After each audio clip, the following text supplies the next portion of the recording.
Welcome to the Health Data Forum Global Hybrid Summit in Wales.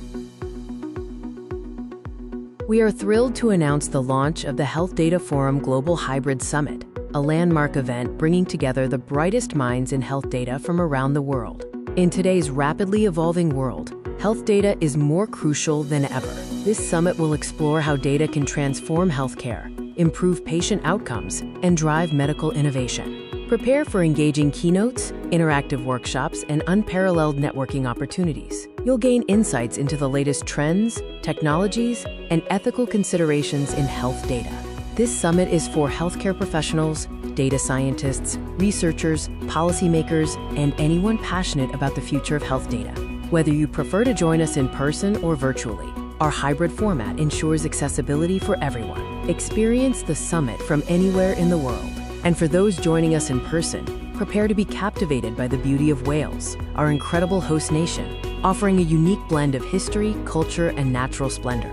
Don't miss out on this unparalleled opportunity to be part of the future of health data. Register now to secure your spot.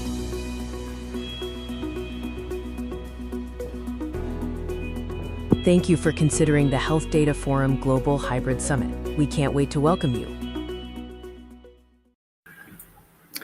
Greetings, dear viewers. Thank you for watching us again in a live interview, Data First, AI Later. As you all know, this is a series of recorded interviews that we broadcast live on a regular basis in our newsletter, Data First, AI Later. And today, I have the privilege and the honor to have here with me a special guest, Dr. Emma Gordon. Emma is the director of the ADR UK Strategic Hub and director of ADR England. She's responsible for setting the strategic directions for the program, leading on the coordination of the partnership and engagement with senior stakeholders to improve access and analysis of administrative data to inform policy decisions.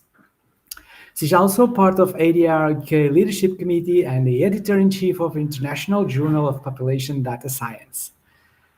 Before this, Emma was head of health analysis at the Office of National Statistics, and at the start of her career was a postdoctoral researcher on the Avon longitudinal study of parents and children. Emma is going to be with us in Cardiff in the session keynote, Connecting the Dots, the case for public sector data in transforming healthcare, on Friday, 26 September. It's really great to have you here, Emma, today. Good day to you. Thanks, Paul, and really lovely to be here too. Thanks. It's really a pleasure. And as we are here, I've prepared a set of questions that I'm sure you also have received in advance. So I hope not to get you on an unexpected tone in this conversation.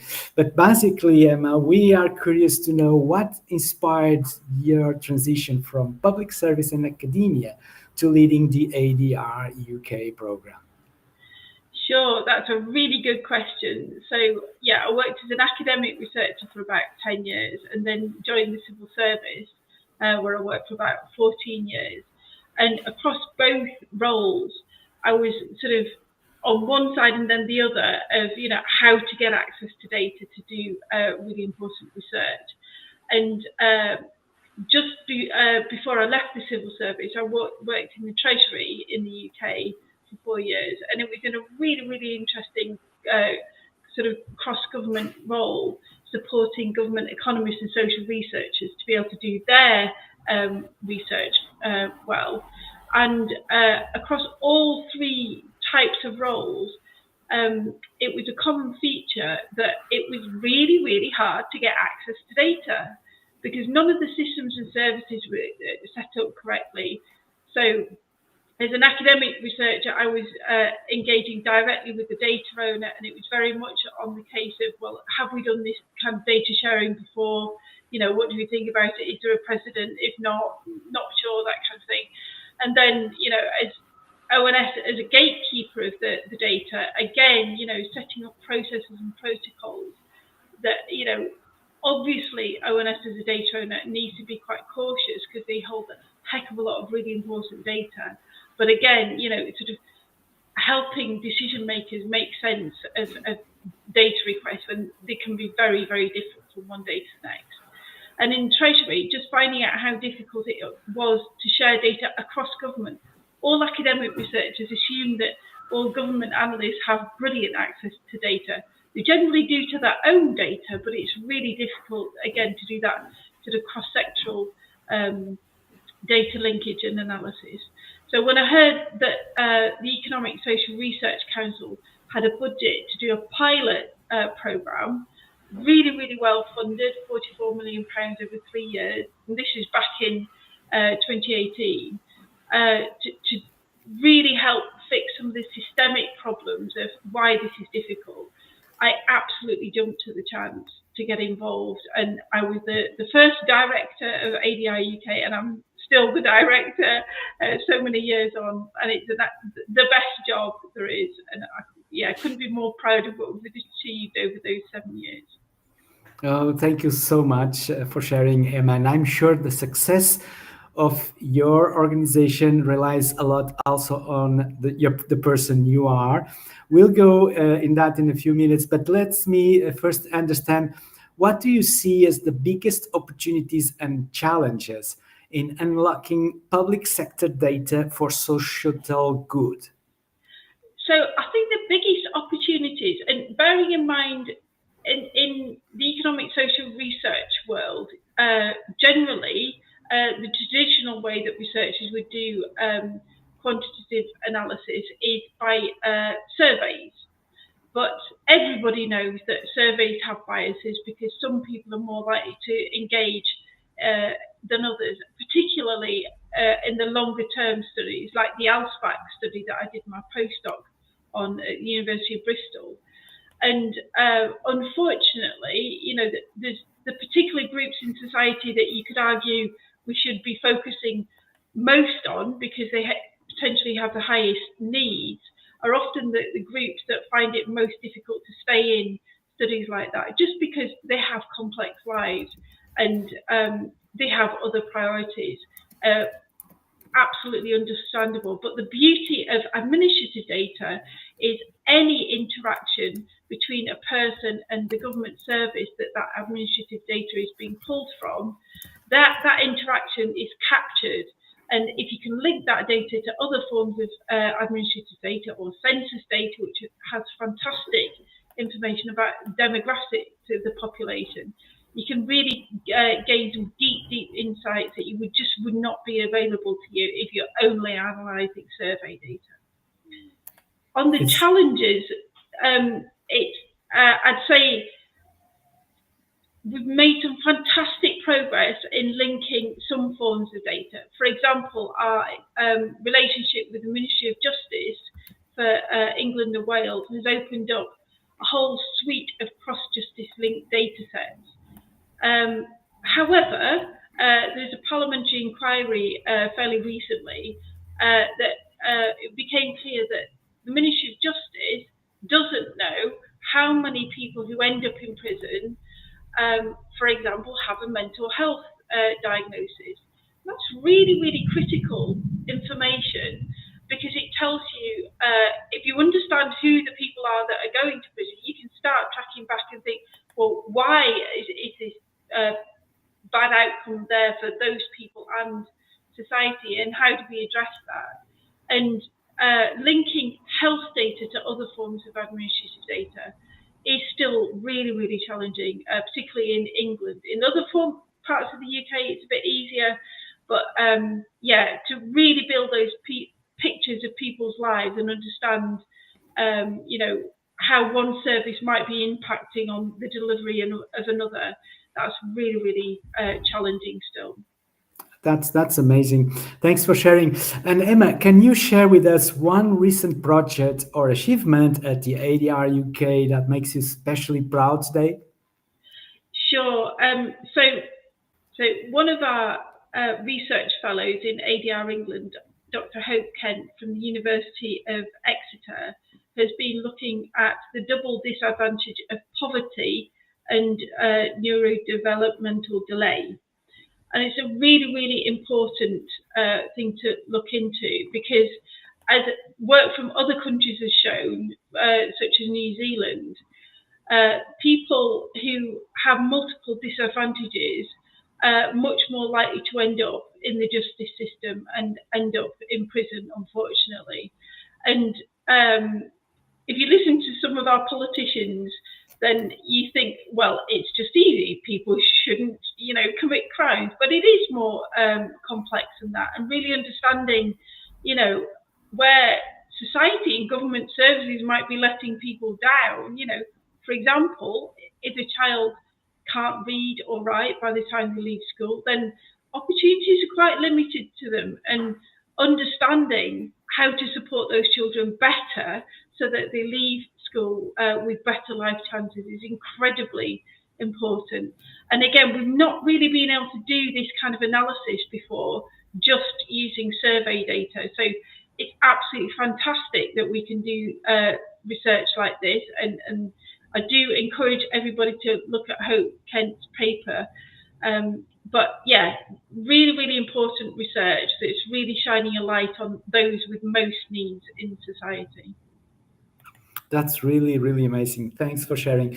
And just about the success of your organization, I suppose, Emma, relies a lot on collaboration and the fact of you being more in the role of a facilitator, as we discussed that before. What are the essential ingredients for building public trust in health and administrative data use? I think what's been really transformative is that we can talk about our collective services across ADI UK, and there's one trusted research environment that we fund in each of the 4 UK nations. But collectively, we've got some really high-level principles and ways of talking about them that really resonate with the public, who absolutely have to have trust in how we're opening up research access to this data, researchers who need to be able to understand and to be able to use it, but also, with civil servants, they're the gatekeepers of all this data. They have to have trust that our services and systems and our processes are correct. And we have to be able to hold ourselves accountable to government, to parliament, to ministers, that we're doing this in safe and secure ways. So yeah, the whole principles around the 5 safes and how those have been built into the legislation in the UK, particularly the Digital Economy Act, has been really, really transformative and has helped to kind of explain in one language for all people across all services what we're doing and how it really builds that public confidence, and it allows us to maintain that social contract with the public to be able to use this data for public good. That's great. Thanks so much for sharing this. In your view, how should nations balance data-driven innovation with ethical and equitable outcomes, especially now as AI grows in healthcare? That's a really interesting question, actually, and one that we've been pondering a lot over the last year across the ADI UK profession. So to be clear, at present, it's not possible for researchers to go into one of our secure research services and use an AI model or algorithm to analyze data and get the outputs out, because frankly, the checks aren't there to be able to check a model for disclosure, and there's a whole load of methodological reasons why it's difficult. And we also know that we haven't really done enough to bring the public along with us on this journey yet, and we will be putting some quite significant funding towards a public deliberation around this, because if we are going to do this and we are going to develop our services to support new and innovative ways of analysing data, which I absolutely think we should be doing, we need to be doing that with the public in step with us and alongside us, and with us listening to their views and us designing our services to support their thoughts on how this should be done safely and securely and ethically as well. That's obviously a big concern. We are now approaching the final part of our interview, Emma. I don't want you to cut you off guard as we have a set of questions, but I also would like to know a little bit of what will be the advice you would like to give to politicians who now have the means to allocate resources for data collection in administrative data use. So I would say that in the UK, we have been able to make fantastic strides that we have in the progress we have, because fundamentally we have a really, really well-funded ADI UK programme. And that has departmental government backing, it has ministerial backing, and we've got an even bigger budget going forward. So our current budget across the entire programme is £105 million over 5 years. Starting in April 2026, it's going to be 168 million, so quite a significant uplift. But when I talk to other people from other countries about how we've done this, it's because we've got that central backing with long-term funding. Without that, I think it would have been very, very difficult to convince government data owners that we were here for the long term and that we were here to support them to be able to open up access to their data. So all of you politicians around the world that are listening, this is really, really important. This is fundamental national infrastructure that you should be supporting, and then great things can happen. Yes, I imagine so. But let me put here on the devil's advocate, and I'm a policymaker. Please convince me that there will be some quick wins and midterm benefits if I allocate a lot of money to a program like the one you're managing. What will be my end results?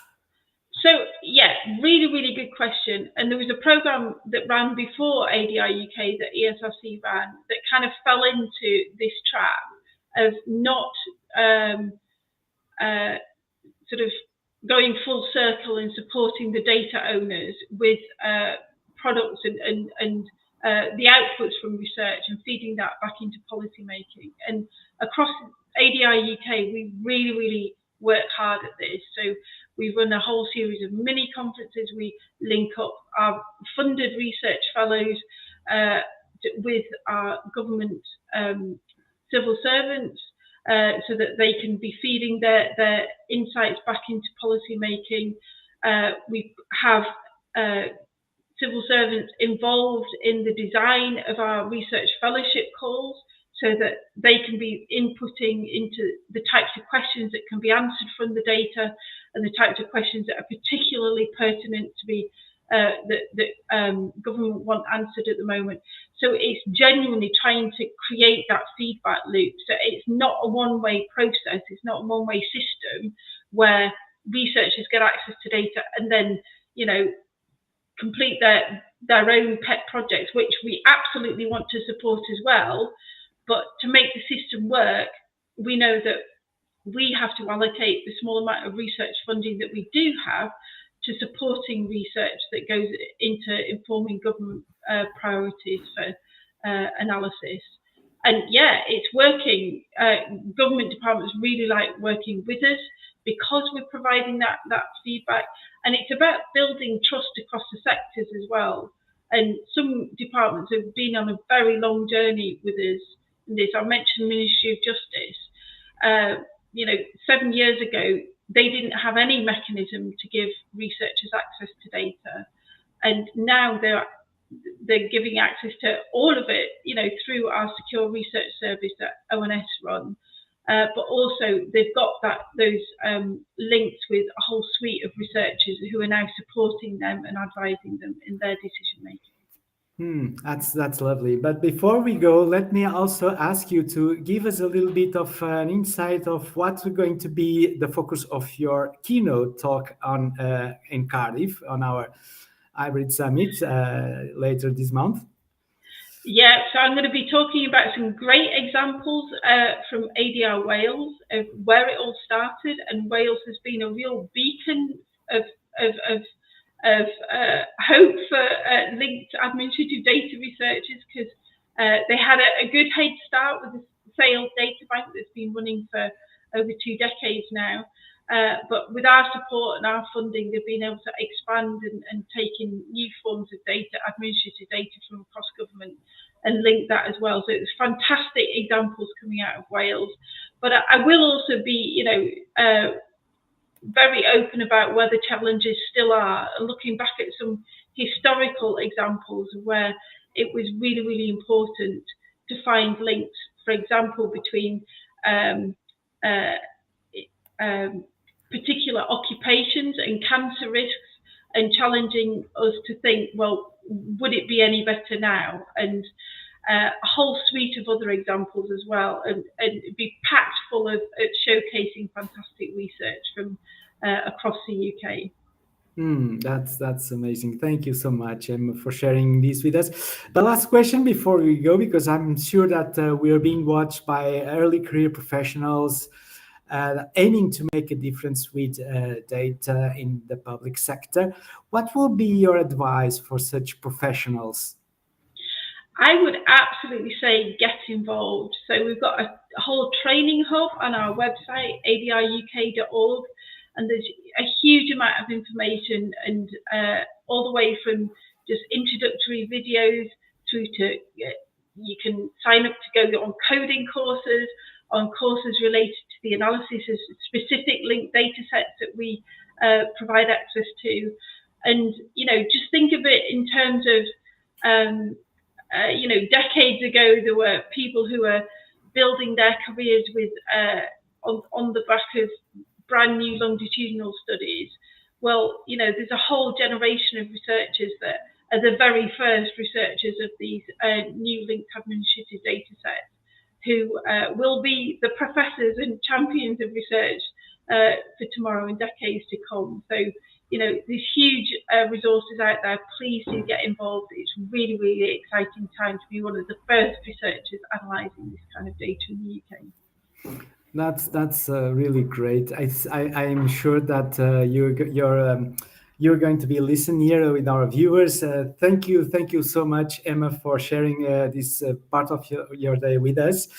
I learned a lot from this interview, and it's really amazing to see your work getting results, and it will be great to have your keynote in Cardiff and revealing a little bit more about these incredible projects that make a lot of a difference. Thank you very much, Paul. Looking forward to it. It's really great. And dear viewers, thank you so much for watching, and hopefully seeing you soon our next episode, or in Cardiff or online on the 24th to 26th September this month. Thank you, everybody. Take care. Welcome to the future of health innovation. Are you an innovator at the cutting edge of social impact and health technology? Then get ready to discover a unique opportunity. We are thrilled to introduce the Social Tech and Health Innovation Village, a dedicated space designed for visionaries like you. This exclusive showcase is a key highlight of the Health Data Forum Global Summit 2025. So what exactly is the Social Tech and Health Innovation Village? It's a unique showcase area specifically curated for innovative companies, dynamic startups, and groundbreaking projects. This village is where social impact seamlessly intersects with health technology, fostering collaboration and progress. Curious if the Innovation Village is for you? We're calling all social tech startups, health AI, and data innovators, and real-world evidence enablers. Also, patient empowerment platforms and care pathway disruptors are highly encouraged to participate. And of course, digital inclusion pioneers who are bridging the tech gap in healthcare. Why should your innovative project be part of this village? Gain unparalleled visibility among influential healthcare leaders, policymakers, and fellow innovators. Enjoy direct networking opportunities with summit speakers and key sponsors, fostering invaluable connections. Your company will be prominently featured on the summit website with your logo and project bio, boosting your online presence. You might be wondering, Where exactly can you find this exciting hub of innovation? The Social Tech and Health Innovation Village is strategically located in the President's Room, right in the coffee break corridor. You'll also find a presence in the main lunchroom, ensuring maximum foot traffic and engagement. Plus, your presence will be highlighted on both the official event website and the printed agenda. Don't miss this incredible opportunity to amplify your impact. Join the Social Tech and Health Innovation Village today.